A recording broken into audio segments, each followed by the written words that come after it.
no sé, me acuerdo una vez que estábamos preparando un espectáculo y el actor se fue, y yo justo leí uno de los automandamientos de Daniel Veronese, que es uno de los directores del Periférico de Objetos, que decía, bueno, si un actor no puede venir, hay que reemplazarlo por un muñeco. Esto, bueno, perfecto. Pero, Es una estrategia. no te piden seguro de vida, no te piden nada de esas cosas, no se enferma, no te llama diciéndote que la abuelita se murió por tercera vez. Títeres del infierno, las entrevistas. Títerismo cacofónico, un podcast visivo con su demo títere Edwin Salas.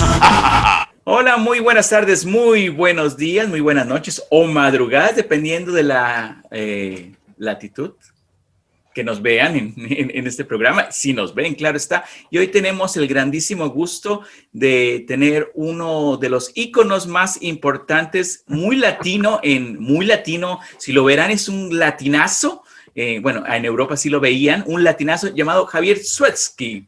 Y yo estuve estudiando durante todo este fin de semana polaco para poder pronunciar su apellido y sale que no es polaco. Bueno, bienvenido sea, y si puedes decir unas palabras sobre ti. Bueno, recientemente acabo de leer una biografía, entonces mejor como más resumidito, porque la biografía eran como 4 páginas ahí en internet. Bienvenido seas. Bueno, muchas gracias por la invitación. Yo soy Javier, vivo en Argentina, nací en Córdoba, pero ahora vivo desde hace varios años en Buenos Aires, y hago teatro donde conviven actores, títeres y objetos, actrices, ¿sí? Títeres y objetos, intérpretes. Y bueno, y también hago como muchas cosas como alrededor de este tipo de teatro, ¿no?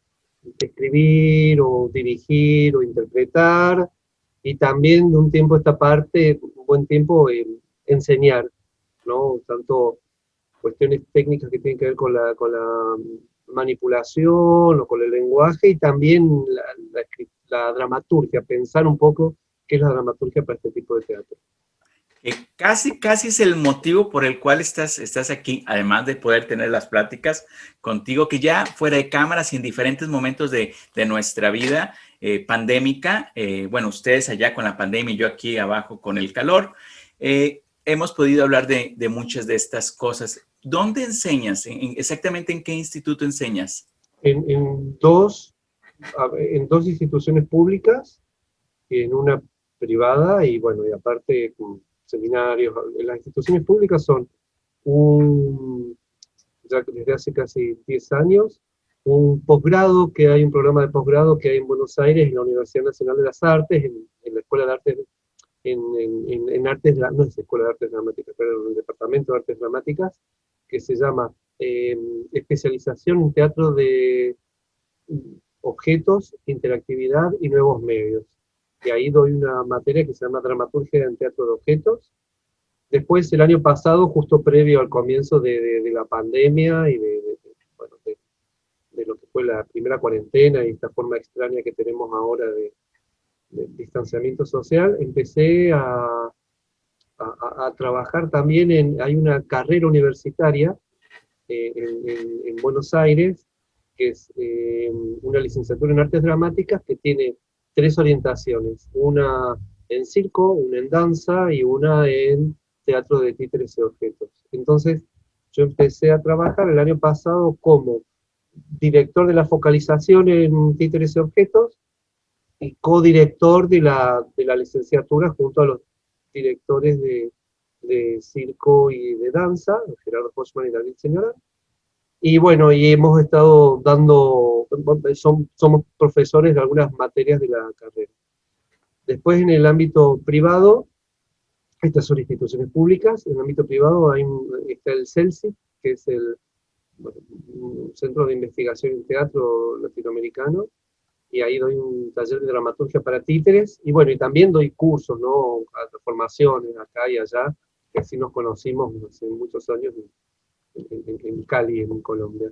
Sí, exactamente. Nos conocimos comiendo queso y tomando café. Yo no sé si es en Cali, no, creo que no me recuerdo en qué lugar de Colombia hay una bebida típica que es el chocolate con ojo, que es chocolate caliente y le echan un ojo de cerdo adentro y el No, ese chocolate te mira. no tuve la suerte. Sí, No el tuviste chocolate que le la tiran, suerte. no, ¿Cómo es? No tuve la suerte de tomar ese bebida no, tan el hermosa. chocolate con queso sí, que le ponen con Sí, queso, pero hay sí. en un lugar que le ponen el ojo. Mira, habrá Yo que cuando a mí me probarlo. lo ofrecieron, yo pensé que era como un ojo de dulce, no un ojo así, no un ojo así, sino pensé que era un ojito como de dulce. Imaginaba este dulcito hecho en ojo y dije, ay, Qué qué rico. halloweenesco. Y no, era un ojo verdadero. Pero bueno, como no es un... por cierto, eso es como si fuera un podcast, damas y caballeros. Ustedes lo pueden escuchar y mientras que hacen sus cosas, pueden hacer el oficio, limpiar el taller o hacer lo que quieran. No quiero decirles qué quieren hacer. Y lo pueden escuchar, es como un podcast visivo. Porque bueno, es entretenido, no sé si ver nuestras caras o no. Pero bueno, aquí es otro argumento.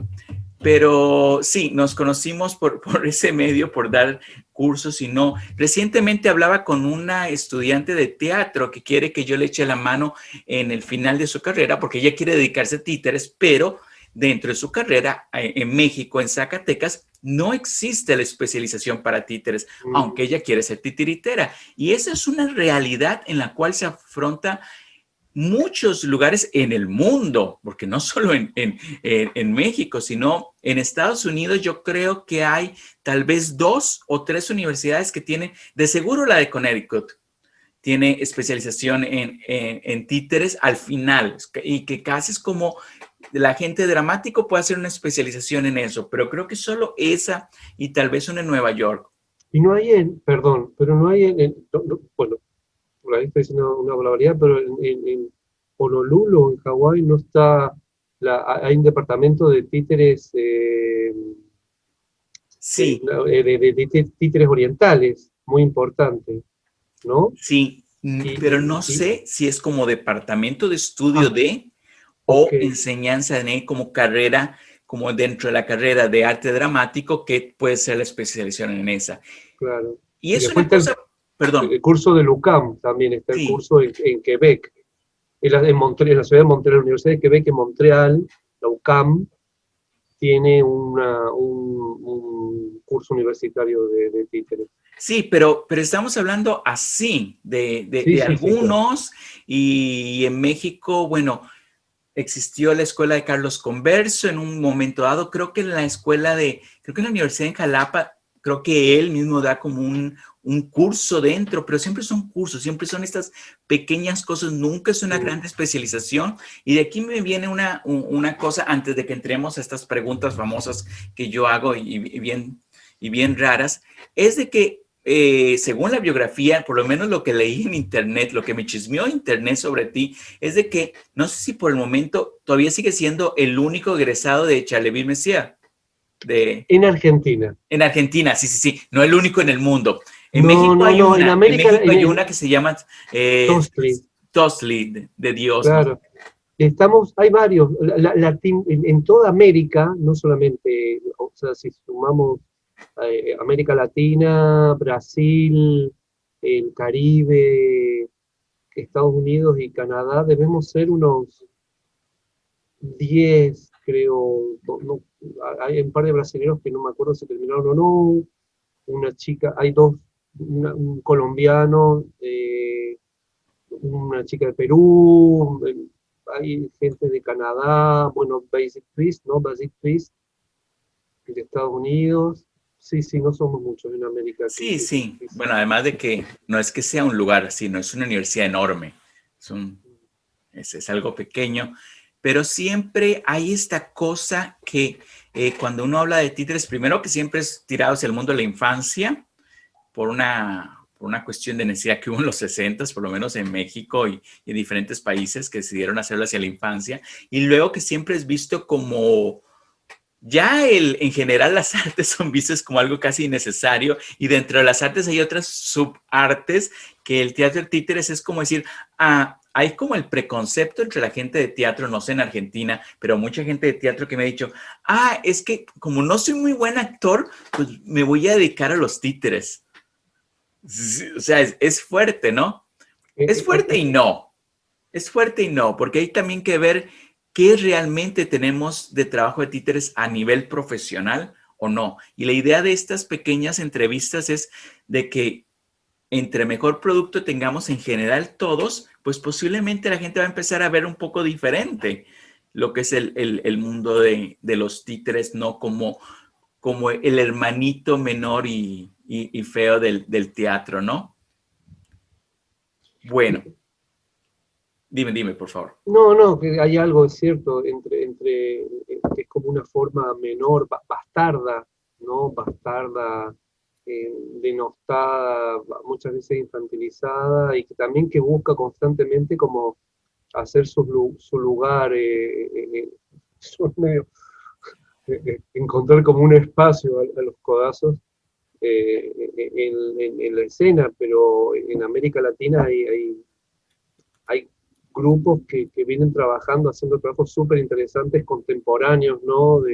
Dentro del teatro y que muestran que el teatro de títeres puede ser un espacio poético súper importante y para niños y para adultos, para no dejar afuera el trabajo para niños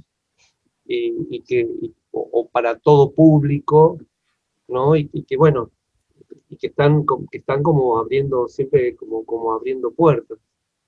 Sí, y no No sé, significa, atención, que no significa que hacer algo para niños es una cuestión menor. Yo lo veo, por lo menos de mi parte, todavía más difícil. Por eso yo nunca he hecho cosas exclusivas para niños, porque realmente es difícil. Déjeme que dejo este ojo aquí en la mesa. O sea, es bastante difícil. Y bueno, ya se me fue la pajarita lo que te iba a comentar sobre esto, sobre exactamente lo del... Ya, lo tendré que editar este video. Bueno, realmente nunca los edito, pero está bien así. Dentro de la profesionalización del teatro de títeres. Bueno, ya me recordé. Por eso tenía que decir una cosa tonta para poder recordarme. Hay un titiritero italiano que se llama Walter Regini. No Walter Regini, perdón. Un momentito. Es que aquí hace mucho calor y el calor me afecta, como a ti te afecta ahí en el sur. Perdón, se me fue completamente. Bueno, hay este titiritero que es uno de los que ha rescatado a Arlequino, que él tiene una obra en la cual Arlequino, el titiritero, se enfrenta ante la audiencia diciendo que él quería hacer Macbeth, quería hacer una obra importante con títeres de la comedia del arte, pero que no se la sintió, que no se sintió como en capacidad, como titiritero y como para hacer una obra así, o sea, no le pareció. Entonces que iba a hacer otra, Gillo Brunello es el titiritero, ya me recordé. Entonces dice, pues yo ya tenía listo el teatrino, hice los títeres, algunos no los terminé, pues no me siento. Entonces voy a hacerles otra cosa, comedia del arte, y basta, y ni modo. Y la cuestión es que para no tomar esta entrevista como parte, cosa mía, de repente los títeres, Arlequino dice, ¿cómo es eso que no podemos hacer una cosa importante en teatro? Y él habla con voz nasal, entonces le dice a Brighella, pero Brighella, ¿tú crees que no tengo una voz adecuada para interpretar un papel dramático? Y Brighella, entonces la cuestión es que se rebelan contra el titiritero, lo asesinan y hace Macbeth. Entonces un poco esto era una bofetada con guante blanco de Gillo Brunello hacia el mundo teatral en Italia para decirle, los títeres también pueden hacer cosas importantes. Tal es el caso que fue la primera vez en toda la historia dramática en Italia que un espectáculo hecho con títeres ganó el premio a mejor espectáculo teatral del año. Acá en América pasaron cosas. Históricamente en Argentina fue muy fuerte lo que pasó con el periférico de objetos, que en su momento nadie del mundo de los títeres, decía que eso eran títeres, algo que ahora sí, digamos, está como asimilado, ¿no?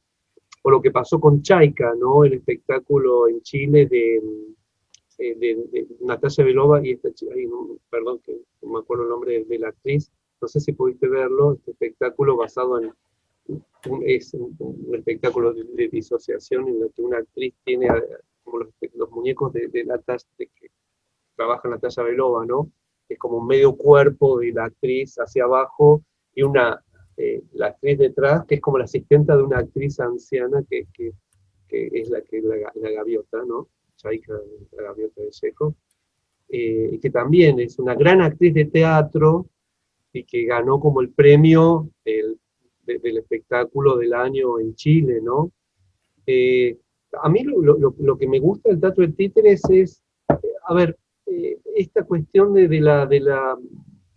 la nobleza o la bajeza de los títeres. Para mí la bajeza tiene como un margen de libertad que a veces la nobleza impone una cierta solemnidad, ¿no? Esto, por ahí que decía Tadeusz Kantor cuando habla del objeto bajo,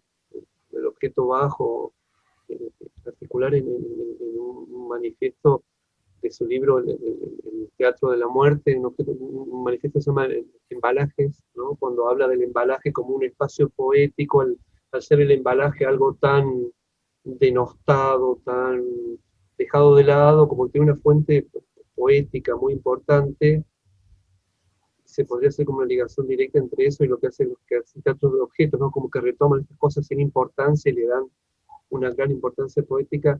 Y para mí, una de las cosas que más me gusta del teatro de títeres no es tanto la nobleza, ese parámetro, sino la posibilidad de crear universos poéticos muy conmovedores, formas muy poéticas, muy potentes y muy conmovedoras, ¿no?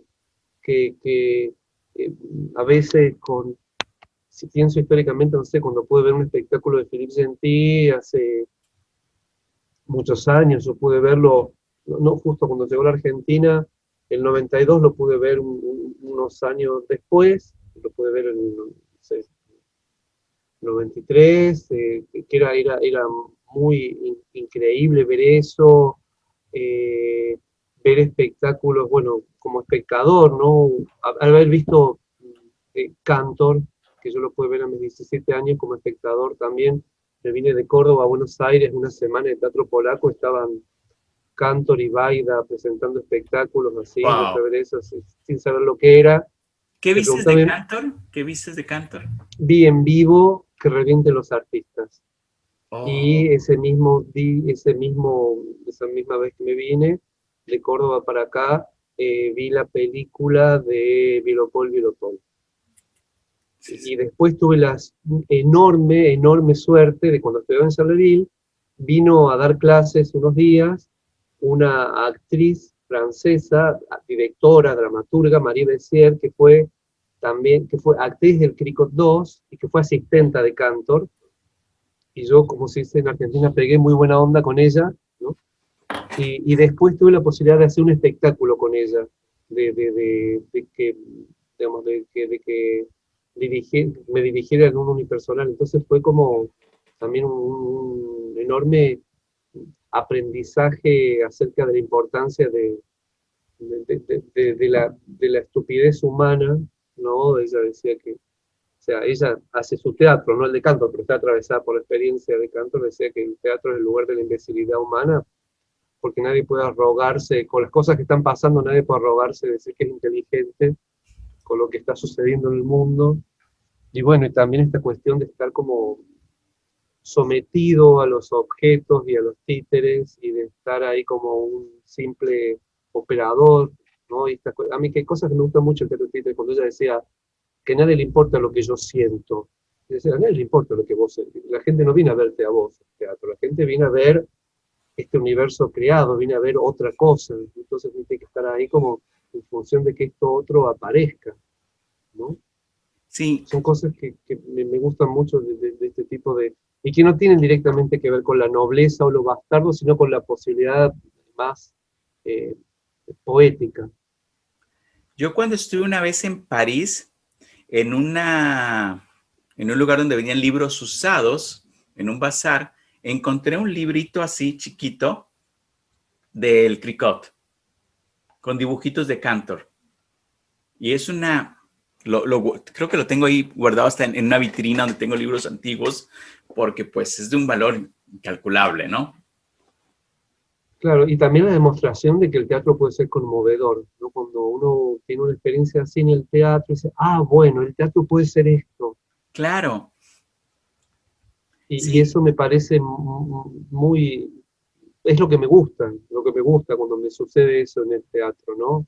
Y también esto, como pensar el teatro de títeres no como algo aislado del teatro, sino como una de las formas del teatro. O sea, con sí, sus cuestiones específicas que todavía me estoy preguntando cuáles pueden ser, ¿no? Y que nada, siempre aparecen como cosas nuevas o cosas por profundizar, y con cuestiones ligadas a lo que es el teatro, ¿no?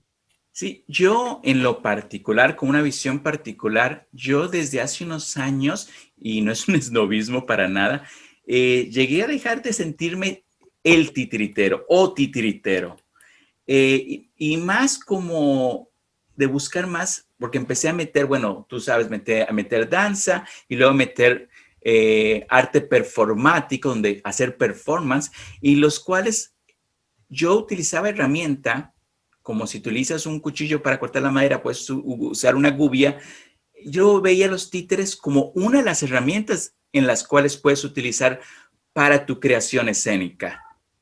Porque en el momento en que tú dices, yo soy titiritero, por lo tanto, este espectáculo que quiero hacer sobre la historia de la bebida del chocolate con ojo, tengo que hacerlo con títeres porque tengo que hacerlo con títeres. Pero ¿qué pasa si en ese momento metes un actor y el único títere que aparece es 5 minutos, es el ojo, y lo utilizas como títere y basta? Y no pasa nada, porque una vez fui a un festival de títeres y solo había un títere y solo realmente ese títere actuó por 10 minutos. La gente criticó montones diciendo, eso no es un espectáculo de títeres, solo me enseñaron un títere y por 10 minutos. Entonces, atención con este ortodoxo y fascismo a veces entre nosotros mismos, de los mismos gremios, de todo, ¿no? Igual en la danza, eso no es danza, eso no es teatro, etcétera. Y entonces, atención. Y lo que me gusta mucho de la cuestión de que a mí me ha ayudado en la vida hasta personal, siendo la parte titiritero, es la parte del ego. Porque vienen a ver los títeres. Tú eres un medio nada más que los hace vivos. Entonces eso no te borra a ti un poco, por no decir totalmente. Lo ideal sería que nadie te viera, nadie viera a Javier o a Edwin manipulando o animando un títere, sino completamente la vida a ese títere para después realmente decir lo que uno quisiera. Hay un titiritero italiano ya anciano que él dice, ¿ustedes saben por qué usamos teatrino los titiriteros? Él hace títere de guante. Porque nos daría vergüenza que nos vieran la cara el titiritero de tanta cosa que decimos. A mí me gusta mucho la interacción de los títeres con los humanos, me gusta mucho eso. Me parece que hay como todo un juego constantemente de significaciones, de un espacio lúdico, una cuestión corporal. Me gusta mucho eso, sin que nadie me obligue, como que sigo haciendo eso desde hace mucho tiempo, ¿no? Sí, porque se está ahí, Con uno está respecto, ahí. Perdón. con esto que dijiste, Maribel, sí, algo que a mí me impresionaba mucho. Ella me hablaba de un libro, en ese momento me puse a leerlo, El actor invisible, ¿no? De Yoshi Oida, del actor japonés, de origen japonés, de Peter Brook, que trabaja con Peter Brook. Que de la Entonces, famosa película The Pillow Book, tú, que es... bueno, entonces María decía, bueno, un actor señala la luna, ¿no? Un tipo de actor señala la luna y uno dice, qué composición de personaje, qué emisión de la voz, qué mirada intensa, qué buen actor, qué bien dicho el texto, qué presencia actoral, qué actor, ¿no? Qué actor en el teatro. Ese es un tipo de actor. Y otro actor señala la luna y el público dice, ay, qué hermosa luna. Entonces, como tratar de ponerse en ese otro lado. Y eso me hizo acordar mucho una anécdota. Una de las cosas más lindas de Charleville fue, de los años de haber estado estudiando en Charleville, era una coctelera, pasaba mucha gente constantemente, en 3 años, 43 docentes, y entre ellos pasó un maestro de Dalang, que vino de Indonesia, Chef Sunandar, que vino con su hermano, percusionista, músico, y con un etnomusicólogo americano que traducía del indonesio al inglés, porque si no era imposible la comunicación. Y Chef Sunandar, Charleville es un pueblito muy chico, muy pequeño, en el norte de Francia, y el invierno es muy duro, porque es muy chiquito y no hay nada para hacer. Y Chef Sunandar está muy acostumbrado, digamos, él viene de una cultura musulmana, entonces él no está acostumbrado a cocinar ni a nada, ¿no? Estaba sus mujeres que preparaban la comida. Entonces en ese momento en Charleville, con este compañero de estudios, el polaco, que teníamos un departamentito, los invitamos siempre a comer a casa para hablar con ellos, ¿no? Traerlos a casa, nosotros cocinábamos y hablaban. Y Chef Sunandar es uno de los más increíbles performers que yo vi en la vida, o sea, era increíble desde el entrenamiento, cuando estábamos con esta forma súper difícil de Wayang Golek, de los títeres de varillas indonesia, bueno, nos quería hacer practicar como unas peleas, yo le decía, bueno, ¿por qué la vara tiene que dar así y no así? ¿Por qué por este lado y no por el otro? Y él me dijo, porque si yo hago así no pasa nada, pero si hago así, y me dio vuelta, ¿no? En el suelo, como que él tenía noción de la implicancia física de los movimientos de esos títeres. Ahí está, ese es mi gato que está maullando. Ahí se lo escucha, ese es azul. Y era capaz de, bueno, él hacía estas, las que dirigía una orquesta y cantantes, no era que estaba las 8 horas seguidas, pero iba, entraba, y tenía medio como que improvisaba entre sus obras yo nunca pude ver una performance de 8 horas, pero él improvisaba desde las historias del Ramayana, de los dioses, historias sagradas, religiosas, morales, políticas, sátira, hasta el humor más bajo, básico, pis caca, que se puedan imaginar, y iba de una cosa a la otra. Bueno, era un performer, era como una luz, uno podía dejar de ver lo que estaba pasando en escena, y en una de estas comidas en casa él dijo que en realidad él se preocupaba por ser un canal entre los dioses y el público para que pasara el mensaje de los dioses, ¿no? Entonces, a mí me llamó muchísimo la atención cómo esta persona con una formación más que sólida y con una capacidad escénica increíble, no se pusiera por delante nunca de este universo que tenía que crear, ¿no? De estar en este lugar, de que algo pasara a través suyo para llegar a la gente, ¿no? Como la luna, ¿no? Y para mí eso es algo propio de este teatro de títeres, de imágenes, de teatro visual, de objetos, en donde el centro está desplazado del cuerpo y de la voz del intérprete, ¿no? Como que pasan otras cosas, no sé, Roman Pasca, bueno, este titiritero que vive en Nueva York, como un pensador súper fino, hablaba fue del director teatro, de Charleville. Claro. Cuando él fue director de Charleville, sacó una revista súper iluminadora, un momento en que la revista Puck salía con, la revista Puck, está en la revista Puck, salía con otra que se llama Teatro Public, y sacó una revista que se llama El Teatro Desdoblado, que es como un nombre que le encontró él para todas estas formas en las cuales el intérprete, de manera general, digamos, para no dejar géneros afuera, la intérprete, tenemos ahora en Argentina, que estamos con el lenguaje inclusivo, desdobla su presencia escénica en varios personajes con los que interactúa, ¿no? Y de esta forma, con el nombre de Teatro Desdoblado, él logró como integrar lo que en ese momento eran los primeros trabajos de Ilka Solvay, el trabajo de Nicole Mussou, en Greenhouses, el trabajo de Neville Tranter. Yo creo que incluso Duda Paiva todavía no está en ese momento, bueno, Cantor, cosas que hizo Darío Fo, así como un montón de gente dentro de la idea del teatro, de este teatro que se desdobla, el cual la intérprete desdobla su Y de presencia repente me escénica. viene el teatro y su doble.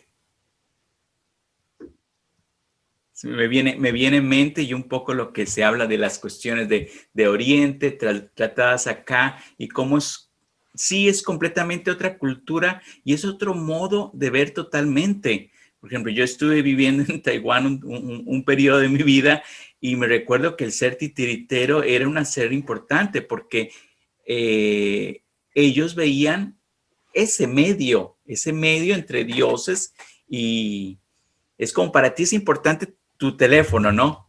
Entonces para ellos era muy importante tu titiritero porque eras el smartphone entre Dios y los mortales, ¿no? Sí. Y la idea esa es muy buena, es para mí un lugar súper interesante para ponerse como intérprete, que la gente no viene a verlo a uno. Uno tiene que desarrollar muchas habilidades, hay toda una técnica para explorar. Aparte, hablar de títeres es muy vasto, es decir, porque uno podría dedicarse a una sola técnica, no eh, como el bunraku que tiene sus exigencias de años y años, o los títeres de guante o las marionetas de hilo, uno no tiene por qué abarcar todo, es muy diverso Absolutamente. y muy amplio. Entonces hablar de títeres también es como hablar de muchas cosas a la vez. Pero bueno, cómo encontrar una cuestión técnica que permita crear un universo poético, ¿no? Un universo particular y un lenguaje, si es que uno no decide trabajar en un lenguaje tradicional. Claro. Y de aquí viene como hablando de lenguajes tradicionales y no, viene como estas tres preguntitas que ya nos hiciste el favor de contestarlas y mandándonos con fondos de pajaritos de tus vacaciones y te agradecemos mucho. Brevemente, nosotros empezamos cuando ya teníamos en los programas en vivo muchas marionetas ya hechas y decíamos, bueno, pero ¿realmente estas marionetas las podemos utilizar para un espectáculo o tenemos que crear primero el espectáculo y luego crear las marionetas? Entonces, brevemente, un poco lo que ya nos habías dicho, ¿tú qué piensas de esto? ¿Es primero los títeres y luego el espectáculo? Yo creo que, primero que en ese sentido, así, yo soy medio rata de biblioteca, como pueden ver, acá estoy con mis libros. Me gusta mucho el concepto de la patafísica de Jarry, ¿no? Que es como la ciencia que estudia las excepciones y la ciencia que estudia las respuestas imaginarias. Entonces, no tratemos de establecer reglas, si lo más divertido de esto son las excepciones. Para mí lo primero es, cuando uno tiene la oportunidad de hacer un espectáculo, es ver qué es lo que uno tiene ganas de hacer, qué tiene ganas de hacer, ¿no? Así como la cuestión de ciudadanía o política, o la cuestión, esta visión, digo, cuando digo política no necesariamente partidaria, sino de uno como ciudadano en una sociedad, ¿por qué va a llamar a otras personas, las convoca para compartir un momento, ¿no? Exacto. Bueno, y ahí a veces aparecen títeres que aparecen solos, porque hay ganas de hacer algo, y uno, bueno, se le pone, bueno, y hace algo, hace un títere determinado, y si no, empieza a desarrollar una idea, y en el camino de la idea van apareciendo diferentes muñecos, formas, objetos.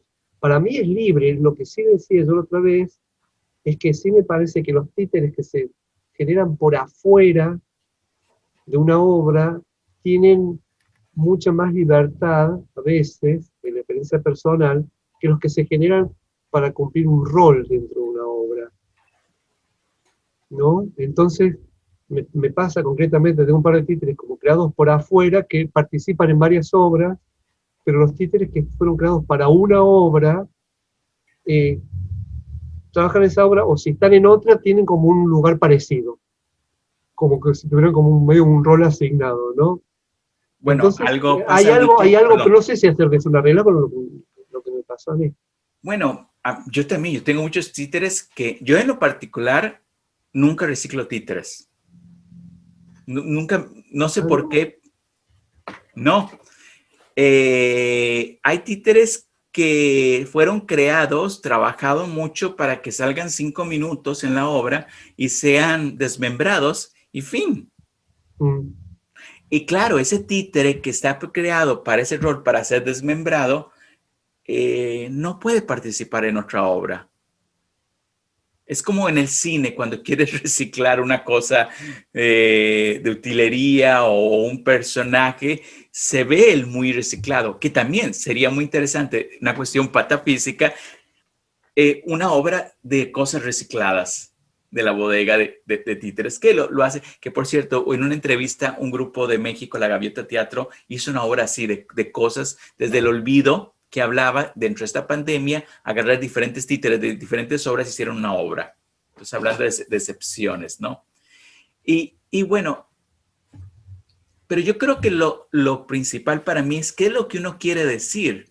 Y sobre todo es, ¿cuál es tu objetivo? Mi objetivo es entretenimiento. Mi objetivo es decir, estoy triste porque estoy encerrado. Mi objetivo es decir, tengo calor, mm. etcétera. Pero, ¿de dónde salen estas ideas para un espectáculo de títeres?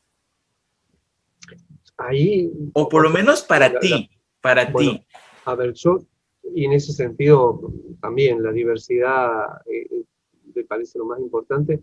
Yo empecé haciendo teatro documental, es decir, como un teatro en el que los documentos, heredero de lo que fue el teatro militante en Córdoba en los años 70, que luego de la dictadura que hubo en Argentina entre el 76 y el 83, yo empecé a tomar clases con Graciela Ferrari, una mujer que vuelve a la Argentina en el 85, ¿no? De su exilio, y ella hacía teatro con cositas. Es cuando yo empecé el teatro con cositas. Ella hacía teatro con cositas chiquititas, y muy influenciada por el, muy, formando parte, no muy influenciada de lo que hoy es el teatro antropológico de Eugenio Barba, ¿no? Y el entrenamiento de Grotowski, pero bueno, con este manejo muy preciso de objetos.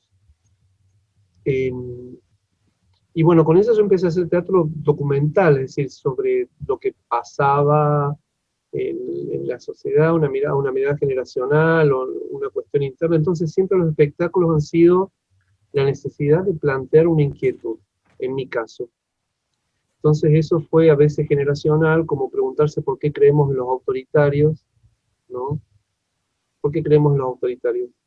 ¿Y por qué creemos en los autoritarios simpáticos? Es una pregunta que me hice, que dio origen a un espectáculo. Otro fue el momento en Argentina, que Argentina fue una sociedad muy expulsiva en el 2001, cuando fue esta gran crisis económica. Yo acababa de volver a la Argentina, no tenía muy claro qué era irse, qué era quedarse, qué era una casa. Entonces, bueno, ¿qué es una casa? ¿Qué es un hogar? Bueno, y salió otro espectáculo que tenía que ver con las cartas que yo había traído a Argentina, esta situación de viaje, una especie de versión media cruzada de la Odisea, ¿no? Eh, eh, o estar muchos años, mi mamá estuvo muchísimos años enferma de Alzheimer, 20 años, y 10 años de esos 20 internada. En un momento dije, bueno, la pregunta no era la enfermedad de mi mamá, también tenía que ver qué hacía yo con eso, pero era, bueno, ¿qué es la memoria, no? ¿Y qué pasa cuando la memoria se pierde y se disgrega la persona? Es un espectáculo que se llama Mis Cosas Favoritas, por la canción My Favorite Things, ¿no? De la novicia rebelde. Es decir, bueno, ¿qué pasa cuando que la canción dice que las cosas favoritas a uno lo protegen? ¿No? Eso dice la canción, ¿no? When the dog bites, when the Sí. bee stings, when I'm feeling sad, ¿no? I simply remember my favorite things and then I don't feel so bad, ¿no? Cuando el perro ladra, cuando la Perdón que abeja te pica. interrumpa. Hay un Sí. grupo que se llama Layback, que es un grupo que juega mucho con los símbolos políticos. Ellos son de Eslovenia. Tienen una versión de My Favorite Things increíble, increíble. Luego te lo mando. Pero así para que los que escuchen pongan Layback después de este programa. Dime, perdón. ¿No? Cuando el perro ladra, cuando la abeja pica, cuando me siento triste, yo simplemente pienso en mis cosas favoritas y así ya no estoy tan mal. Un poco la traducción casera de eso. Y las cosas favoritas de la canción son, no sé, mitones de lana, eh, eh, chocolate, los copos de nieve que se quedan en las pestañas, los bigotes de los gatitos. Bueno, yo decía, bueno, ¿qué pasa cuando no están las cosas favoritas para protegerte? ¿No? Bueno, y este proyecto que estamos encarando juntos, que no diré el tema, que también tiene que ver con una inquietud de, bueno, poner una pregunta al público, hacer una pregunta al público. Para mí es ver a partir de ahí qué es lo que pueden aportar los títeres, qué es lo que realmente pueden aportar a esto que se está pensando. Bueno, entonces pensar también como el diseño de los títeres como parte de la dramaturgia, Exacto. ¿no? Ya el diseño, los materiales que se eligen del cuerpo que tiene, la función que tiene, el movimiento que tiene, lo que propone, los muchos o pocos movimientos que tiene, ya son construcción dramatúrgica, ¿no? ¿Qué retablo se va a usar? Digo, por retablo para salir del paralelepípedo de terciopelo negro, es decir, si retablo es de donde las cosas aparecen y desaparecen, y donde se almacenan y donde se esconde y se muestra. Bueno, a ver, ese retablo que es una tienda de un negocio, el escaparate de una tienda de telas, o es un gabinete de costura. Estoy pensando en espectáculos que los que estuve trabajando, ¿no? Es decir, y para mí el punto de partida tiene que ver no tanto si bien hay títeres independientes, pero tiene que ver con esta inquietud de plantearse, de ponerse a ver cuál es el lugar de uno en la sociedad. Esto cuando uno puede hacerlo, ¿no? Porque también están los encargos escolares y esas cosas que uno tiene que resolver. Que lo hablamos en un capítulo pasado con unas entrevistas hablando del teatro, el teatro pedido. Antes de que vayamos a la siguiente pregunta, que es una cosa que ya se está hablando de la dramaturgia, recientemente una compañera de la comunidad de la comunidad del canal de Brasil, ella hablábamos sobre de las ideas y de dónde vienen las ideas, y muchas ideas pueden venir de cuentos clásicos. Ella decía, bueno, aquí en Brasil hay cuentos folclóricos muy bonitos, pero son muy violentos y pues para niños es un poco difícil, y además de que aunque yo lo quisiera hacer, aquí tenemos una situación de religión muy fuerte con mucha censura.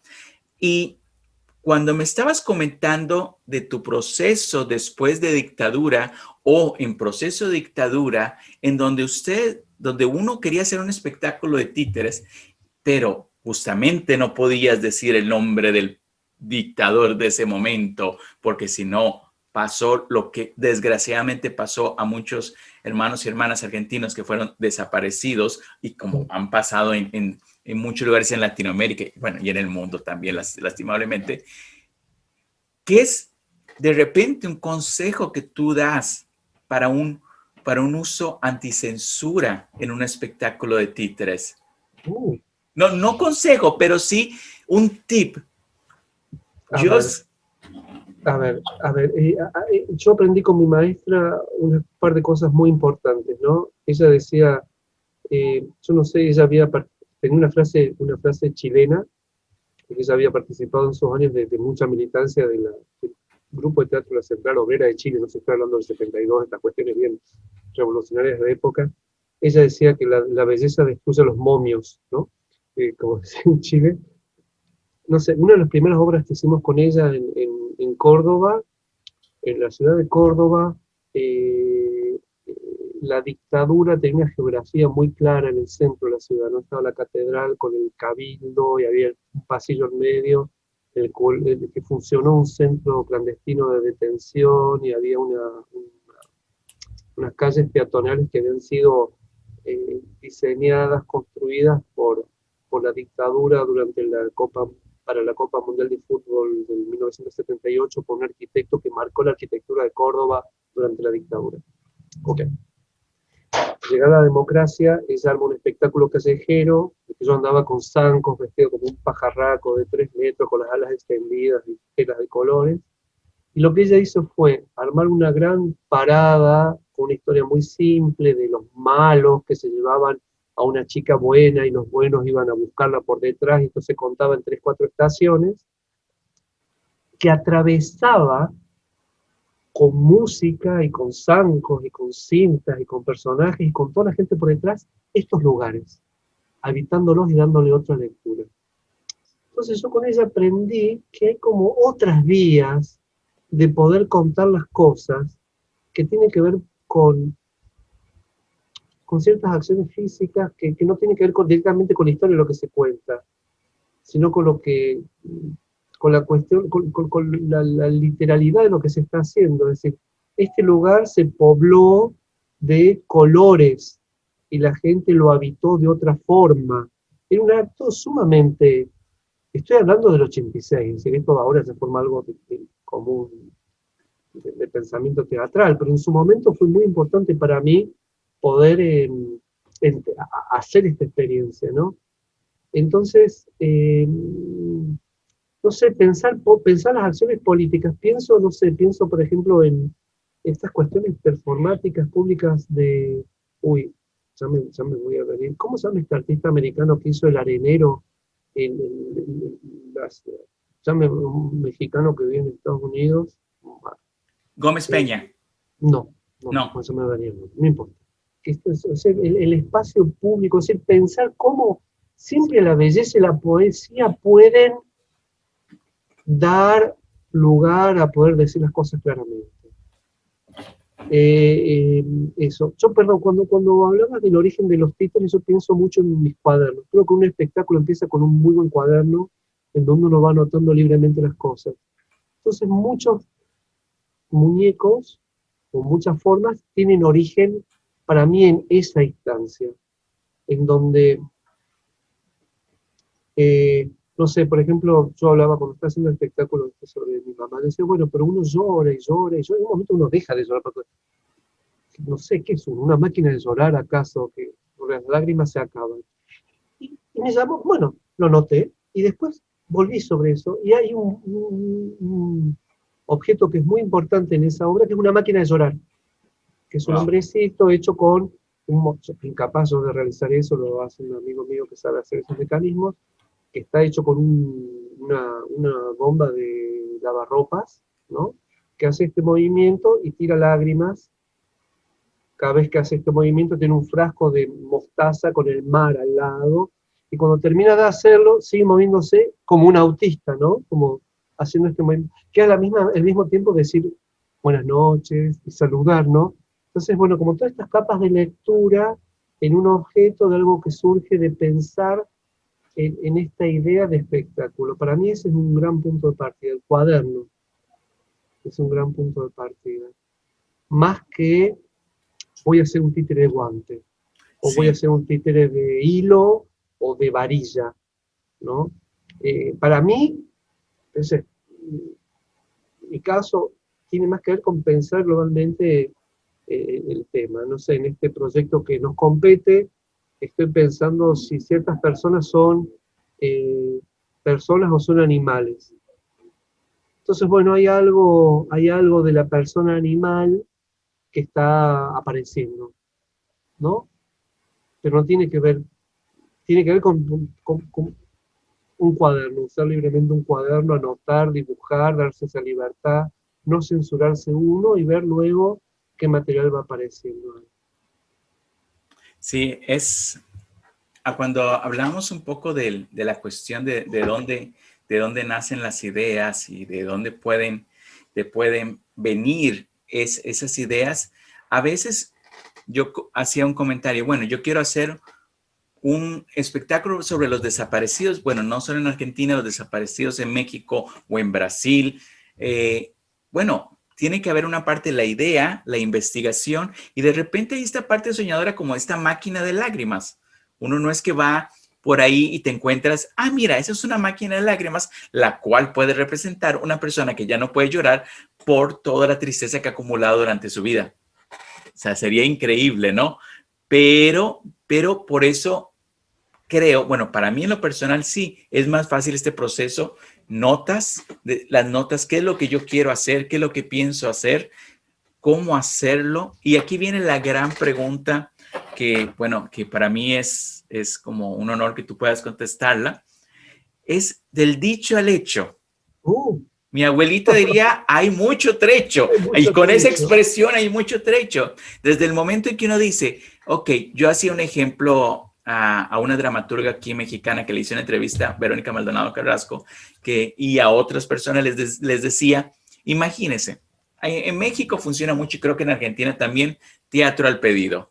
De repente, y más en situaciones como ahorita que estamos viviendo económicas para muchos que nos ven, viene un pedido y de repente, Javier, sabemos que escribes para títeres y queremos que nos escribas un espectáculo para explicarle el álgebra a los chicos de preparatoria o a los del colegio. Ya por ahí uno dice, ay, álgebra, ¿qué hago? Bueno, a ver, dicho al hecho, hay mucho trecho y muchas veces lo económico cumple un rol fundamental en poder implementar lo que uno quiere hacer.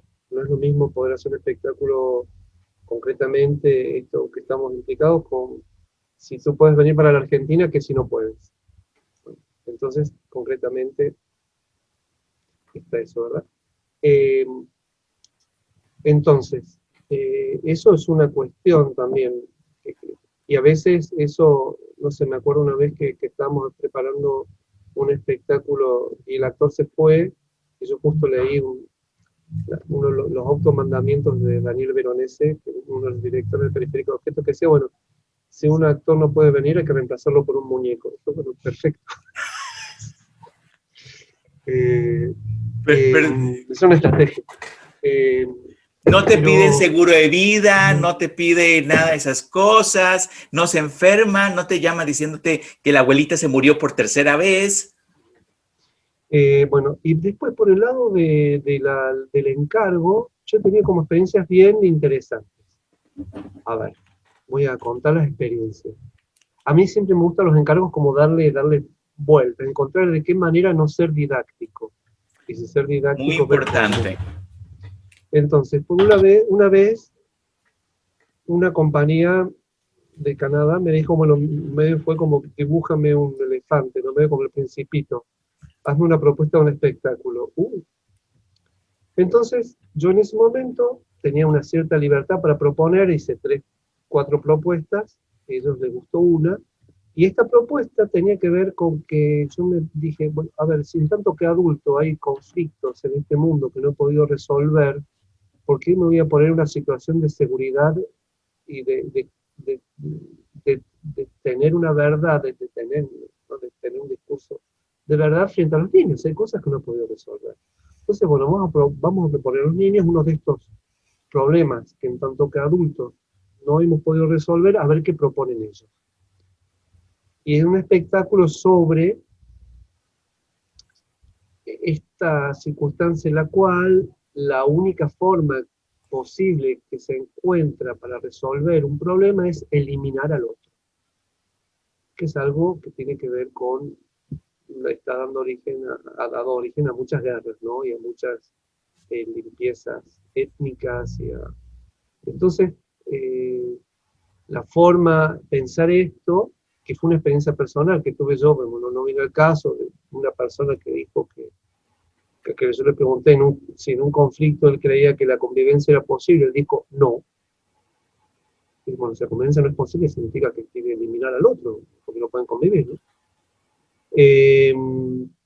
Salió este espectáculo que terminó siendo como una especie de cabaret brechtiano para chicos, en el que 2 personas muy diferentes se peleaban por algo mínimo y la única forma que encontraban sobre que se peleaban a ver quién tenía más derechos sobre eso, y la única forma que encontraban para solucionarlo era eliminarse, y en ese momento, poco después, cuando no se pueden eliminar, porque se tienen que sentar a ver qué hacen, y ahí se terminaba la obra, ¿no? Entonces, bueno, una forma de decir, bueno, la solución no está, ¿no?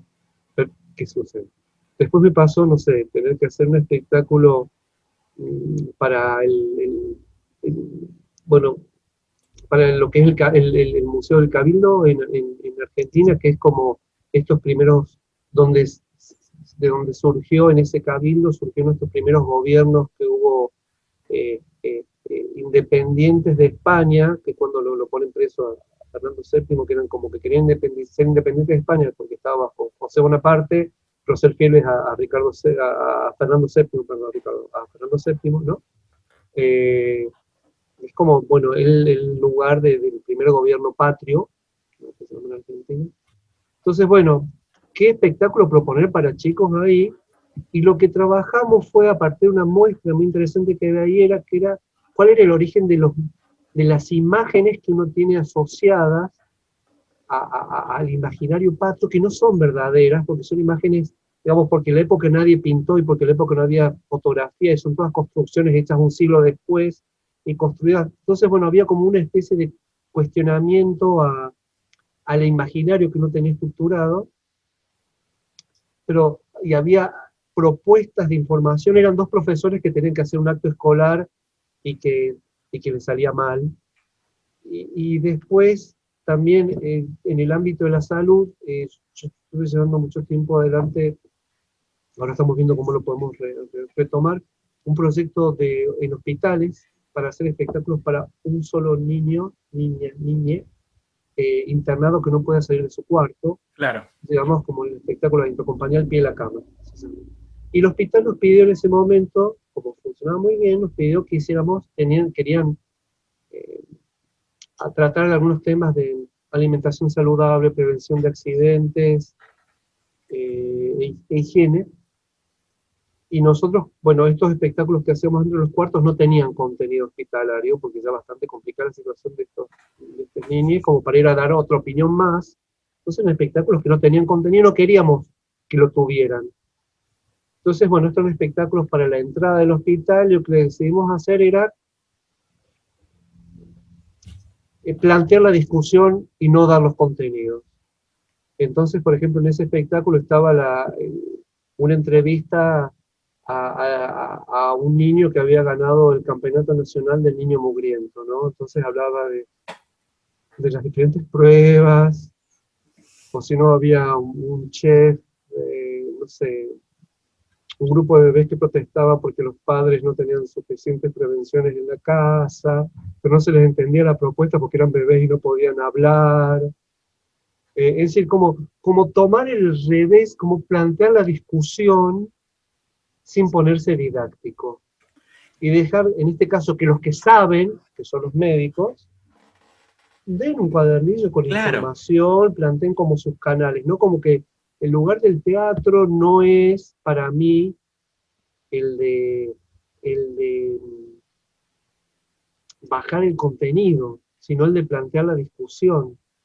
Lo cual, bueno, estamos en países donde mucho teatro lo decían los directores de escuela, las directoras de escuela, ¿no? Que son las que compran o no las obras. Pero bueno, yo creo que con respecto a esto del teatro por encargo, es siempre como que encontrar la vuelta para saber cuál es el lugar de uno. Si a mí no me corresponde decir que hay que comer y que no. Claro. Y esto además que lo diga alguien que sabe, no es algo, lo sé, digamos, pero sí. No soy profesional del tema. Sí, no, y absoluto. Para mí el teatro es más importante, es el teatro donde tú sales, ves la obra y sales con un montón de preguntas. Sales con preguntas hacia ti mismo, o sea, ¿la estoy cagando o no? Perdón, defecando, para que se escuche un poco más elegante. Claro. Y en donde tienes una experiencia artística también. Sí, y no de repente, alguna vez con mis obras, que dicen que mis obras son violentas y desgarradoras y que hacen mal al público y que lo llevan así todo abierto, le digo, bueno, mira, primero, yo no te vendo la entrada para darte una respuesta sobre la vida. Segundo, no es terapia.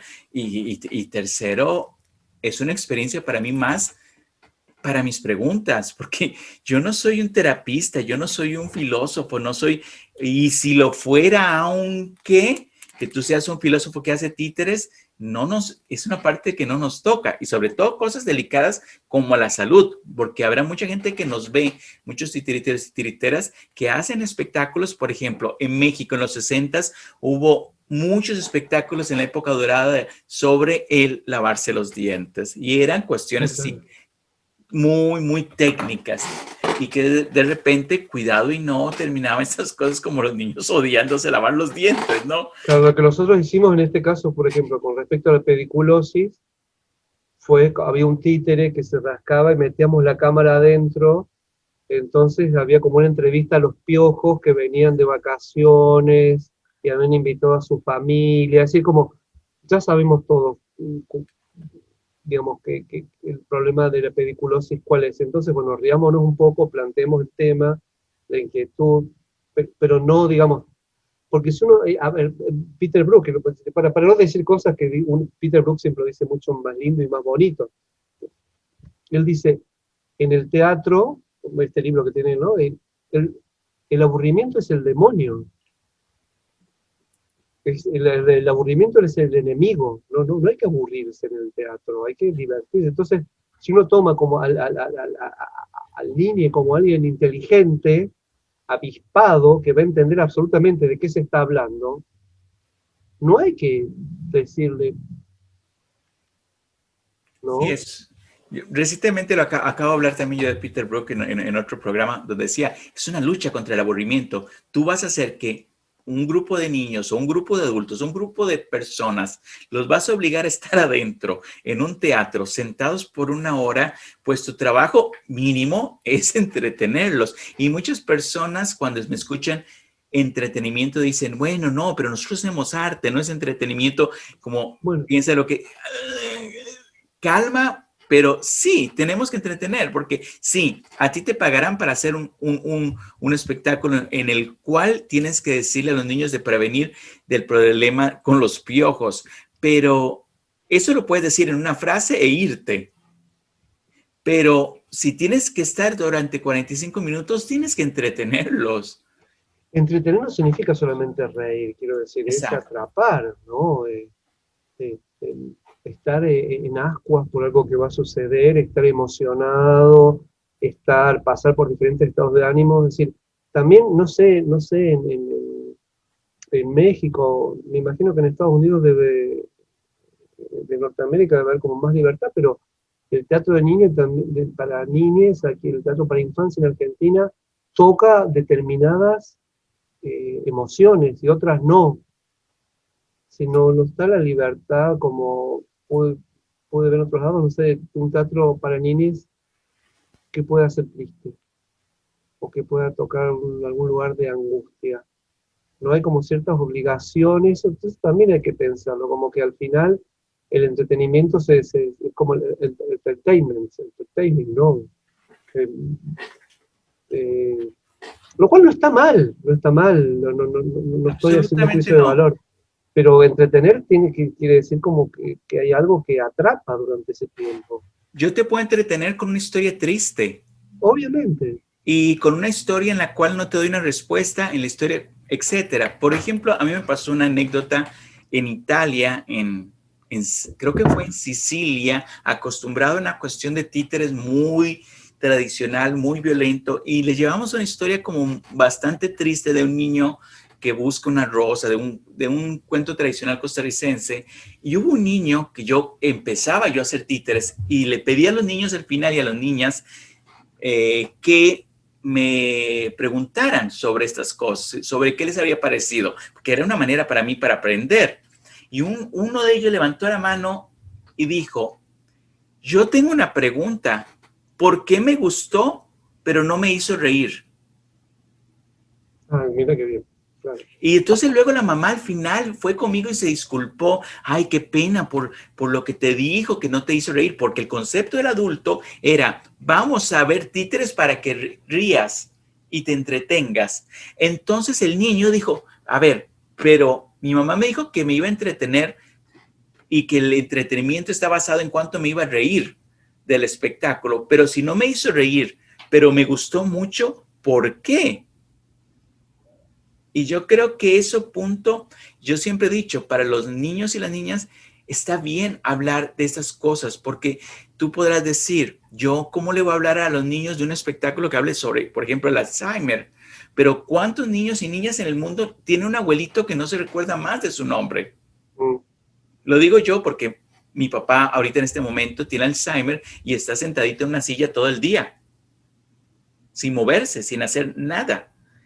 Y entonces me imagino, por ejemplo, los nietos y las nietas que ya no lo visitan porque es una cosa muy traumática para ellos, que ellos no lo reconozcan, y para los hijos también, etcétera, etcétera.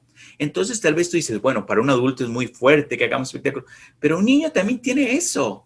Un niño también tiene abuso sexual, también un niño y una niña tienen cuestión de explotación de trabajo como lo tienen muchos adultos, que se le debería tener menos. Pero, y ahorita como para ir Perdón, terminando. a mí me llamó Dime, mucho la dime, por atención favor, por favor, por favor. el Sergio Murillo con su mamá Magdalena Rodríguez, ¿no? El baúl de la fantasía Sí, sí, sí, los en ubico. Colombia. Tienen un espectáculo sobre abuso sexual infantil para niños, que es la historia de una niña para infancia, un espectáculo, y es muy audaz lo que hicieron, porque el espectáculo se mete con el tema, se mete así, con el tema, y ¿Te es recuerdas súper el interesante. nombre? ¿Te recuerdas el nombre? ¿Es algo sobre el No. diablo? Sí, Bueno, la entrevista pasada fue a la dramaturga de ese a la espectáculo. dramaturga mexicana, perfecto. Sí, sí, Sí, sí, es Valentina y la sombra del diablo. exactamente. Y que si puedes ver la entrevista, ahí cuenta ella cómo salió el espectáculo. Ahí lo pones como podcast, mientras que limpias la casa. Bueno, ya que tenemos las ideas, las inquietudes, los objetivos para hacer esto, la gran pregunta, y lo que muchas veces no, bueno, yo al principio no hacía, sino que hacía puntos a seguir, pero que es algo muy importante es, bueno, ¿cómo escribo una obra de títeres? Y yo sé que decirlo en 5 minutos, 10, 20, y además esto puede ser un curso hasta de meses o de años, o yo todavía me lo pregunto, ¿cómo escribir para títeres? Pero a grandes rasgos, ¿qué es lo que se puede decir que para escribir para títeres es diferente para escribir para actores y para humanos? Mira, aquí de casualidad tengo este libro acá que me acaba de llegar, que es De Chikamatsu. Chikamatsu, Y lo he buscado mucho, mucho este libro. Tener que las tiene obras. muchas obras de Chikamatsu en español. Está en inglés. Claro, total. No, no, Ufa. En español nunca lo he encontrado. Lo Ahí yo encontré. tengo, después te paso, tengo una obra de Chikamatsu en español. Los amantes suicidas. Ah, Porque, sí. Y perdón, bueno, perdón, es que son dos ratas de biblioteca que se juntan, pido sí, perdón a los que... ustedes disculpen. En dos infiernos diferentes, un infierno frío acá en el norte, un infierno real. Entonces, sí, sí, ¿a qué libro te recuerdas en la página 24, verso 32? Ok, bueno, Bueno, a pero ver, lo de la dramaturgia. A ver, hay como temas específicos de la dramaturgia para ti. Pero una cosa interesante es saber que cualquier cosa que se escriba para, creo yo, o sea, primero empecemos con la patafísica. Todo lo que yo diga va a parecer un ejemplo contrario que va a, por suerte, echar por tierra cualquier tipo de solemnidad o palabra o esbozo de verdad que yo quiera decir. ¿Sí? A partir de eso, eh, hay algo de la escritura que se puede hacer para títeres que va a ser totalmente avasallada por el encuentro con los materiales en escena.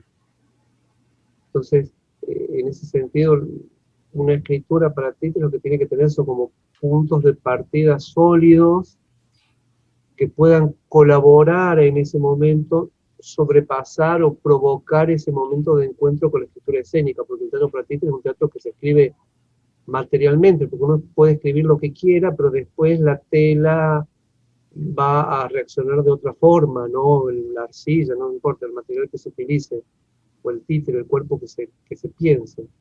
Eso por un lado.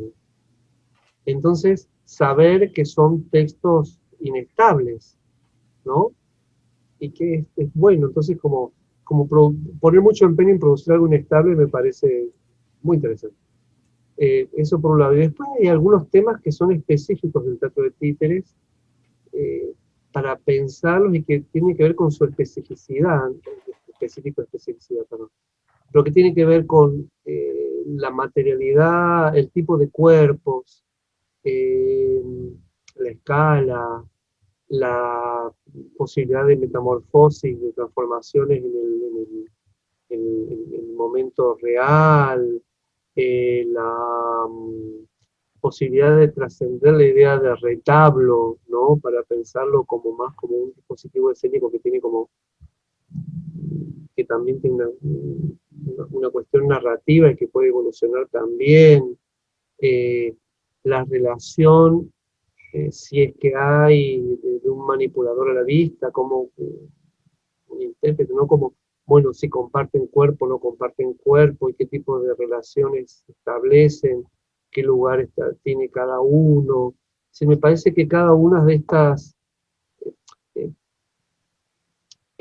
estos cuerpos particulares, qué discursos originan. Entonces, si un cuerpo particular origina un discurso particular, es decir, si hay si pienso en el Vizconde de Mediado de Italo Calvino, ¿no? Que es el Vizconde de Mediado, recortado por el medio. El Vizconde de Mediado dice frases completas, ¿no? O dice solo la parte de abajo, la frase solo la de arriba, o sea, el corte es transversal. Es decir, eh, o un títere agujereado dice palabras con agujeros, es decir, qué influencia tiene esta corporalidad y la textualidad, aparte de cuestiones que trascienden todo el teatro, ¿no? Como la idea de todas las escrituras escénicas, la idea de conflictos, ya sea narrativo, material, el poder metafórico, simbólico de lo que se está poniendo en juego. Es decir, me parece que cada una de estas cositas pueden ser, con perdón, pero cuando en los talleres que doy es como que tomo estos temas uno por uno, desarrollar un poco qué hay hecho, qué se está haciendo y cómo eso puede repercutir en cada uno, ¿no? Y bueno, ir viendo de a poco estos diferentes temas que se abren y qué es lo que pueden aportar después a la conformación de un universo simbólico. Bueno, la tecnología, la imagen, la proyección, el juego con la proyección, entonces son todos como cosas específicas de la escritura para títulos. Entonces, cuando se habla de una dramaturgia, no es solamente la escritura de la obra, sino que el pasaje de la escritura. No soy yo el que dice eso, es Joseph Danan, hay un libro precioso en el Paso de Gato que se llama ¿Qué es la dramaturgia? Y otros ensayos, de Joseph Danan, recomiendo muchísimo. Eh, pero bueno, cuando se habla de dramaturgia, yo no sé si pienso en una escritura previa, sino como en tomar en cuenta estos elementos particulares del lenguaje para después escribir. Porque también se puede escribir antes, se puede escribir durante, o incluso se puede escribir después, ¿no? De este trabajo material, de este trabajo material en el espacio. Justamente nos diste una respuesta patafísica, viendo más las excepciones que realmente como una línea a seguir, y depende también de tu objetivo, ¿no? Mi objetivo es hacer una experimentación entre el actor y el títere para hablar de los piojos.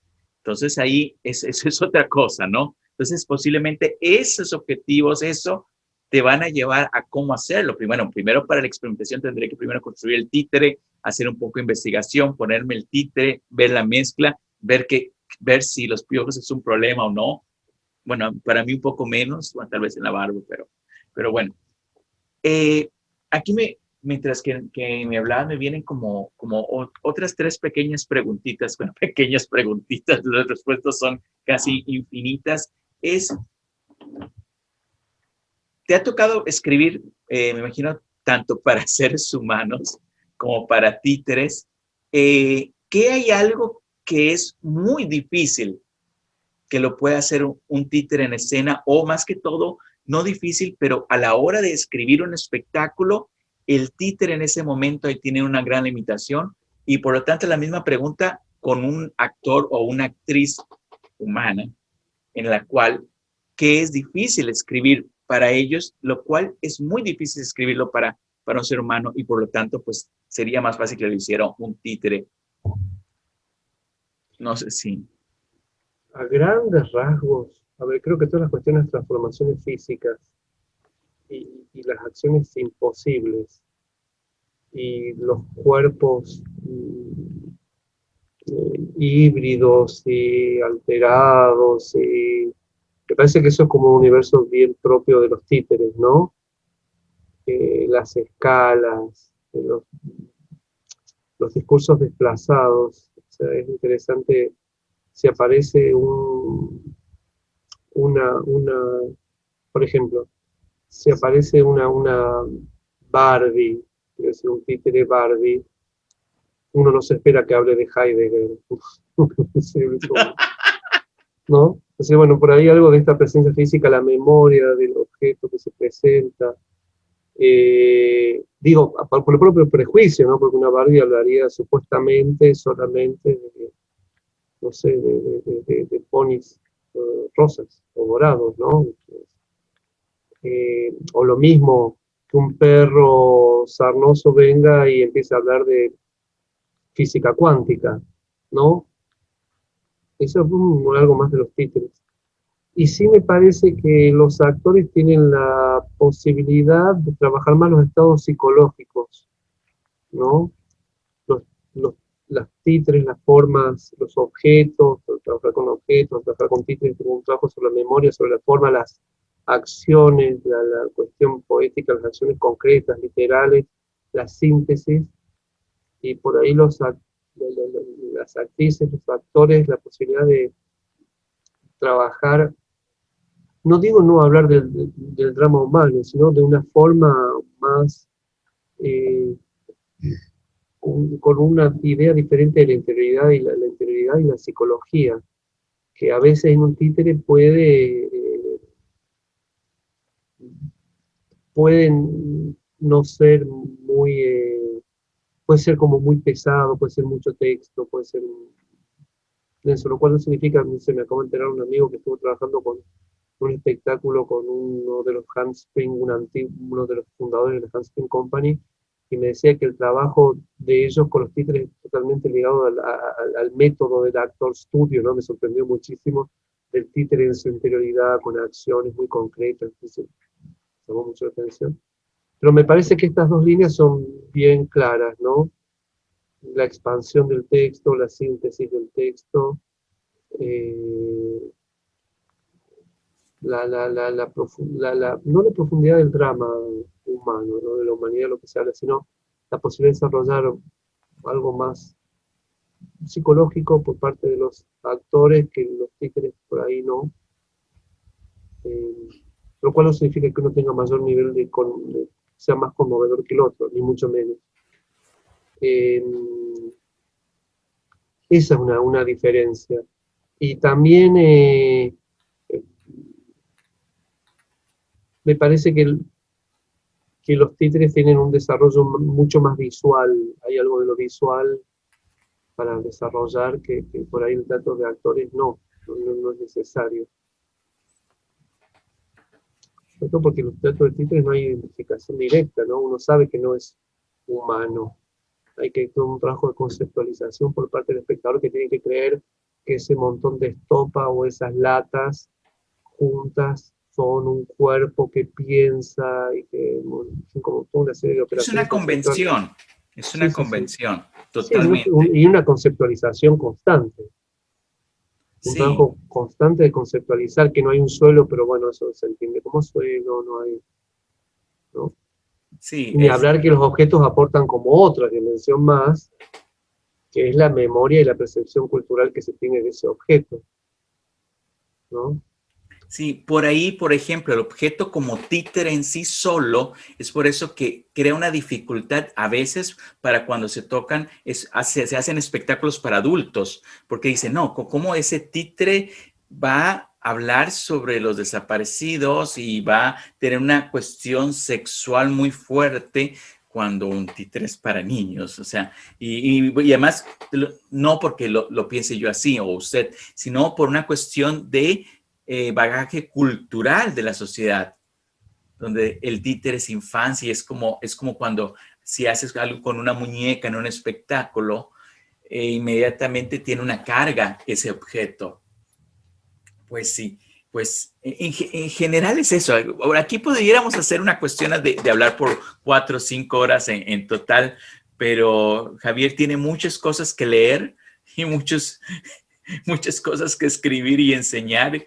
Y bueno, pues yo en general me gustaría que otro momento dado pudiéramos hacer otro para no alargar mucho esto. Cuando quieras. Y muchísimas gracias. Pues bueno, muchas gracias. Espero no haberme ido mucho por las ramas. Fue como, me olvidé que toda una entrevista fue más hablar. Metafísicamente te agradecemos hasta las hojas que se cayeron del árbol. Bueno, muchas gracias. Bueno, muchas gracias, Edwin, por la invitación. Hago partícipe que acá, aparte de estar aquí, Polonia, está México presente también, de los viajes. Están fotos mexicanas que saqué en el mercado que está al lado de la Guadalupe, y esto, bueno, porque justo tuve la posibilidad, el sueño del niño de estar un día de muertos en México, así que bueno.